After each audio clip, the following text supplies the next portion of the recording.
வலையில் சிக்கியது மீன் இல்ல, 8 விஷப்பாம்புகள். செங்கல்பட்டு கடலில் நடந்த இந்த பயங்கரம் உங்களை நடுங்க வைக்கும். கடைசி வர பாருங்க, ஏன் இப்படி நடக்குதுன்னு சொல்றேன்.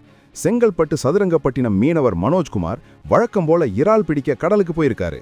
ஆனா அன்னைக்கு அவர் வலைய தூக்கும்போது கைகால் எல்லாம் நடுங்க ஆரம்பிச்சிருச்சு. வலையில பார்த்தா இறாலுக்கு பதிலா 8 நீளமான கடல் விஷப்பாம்புகள் உயிருடன் நெளிஞ்சுக்கிட்டு இருக்கு. ஒரு பாம்பு கடித்தாலே ஆபத்து, இதுல 8 பாம்புகள். வங்கக்கடல் நீரோட்டம் வெப்பமா இருக்கிறதுனால இப்போ அங்க பாம்புகள் எண்ணிக்கை ரொம்ப அதிகமாயிருச்சு. நம்ம ஊரு வயல்வெளியில பாம்புகள் வர்ற மாதிரி இப்போ கடலுக்குள்ளேயும் பாம்பு சாம்ராஜ்யம் நடக்குது. இந்த பாம்புகள் ஏன் வலைக்கு வருது தெரியுமா? இவை நுரையீரலால் சுவாசிப்பவை. அதனால காத்துக்காக கடல் மட்டத்துக்கு வரும்போது ஈஸியா வலையில மாட்டிக்குது. மீனவர்கள் சொல்றதை கேட்டா இன்னும் பயமா இருக்கு. இந்த பாம்பு கடிச்சா ரத்தம் கட்டிரும், சிலருக்கு மாரடைப்பு கூட வரும். ஆனா அந்த மீனவர் என்ன செஞ்சார் தெரியுமா? அத்தனை பாம்பையும் லாவகமா தூக்கி மறுபடியும் கடல்லையே விட்டுட்டாரு. இயற்கை மாறுபாட்டால் கடல் வாழ் உயிரினங்களின் சுழற்சி இப்போ மாறிக்கிட்டே இருக்கு. நீங்க எப்பவாவது கடல்ல பாம்பை பார்த்திருக்கீங்களா? கமெண்ட்ல சொல்லுங்க. இது போன்ற அதிரடி தகவல்களுக்கு லைக் பண்ணிட்டு தமிழ் ட்ரெண்ட்ஸ் சென்டர்ல சப்ஸ்கிரைப் பண்ணுங்க. ஏன்னா இது வெறும் மீன் வலை இல்ல.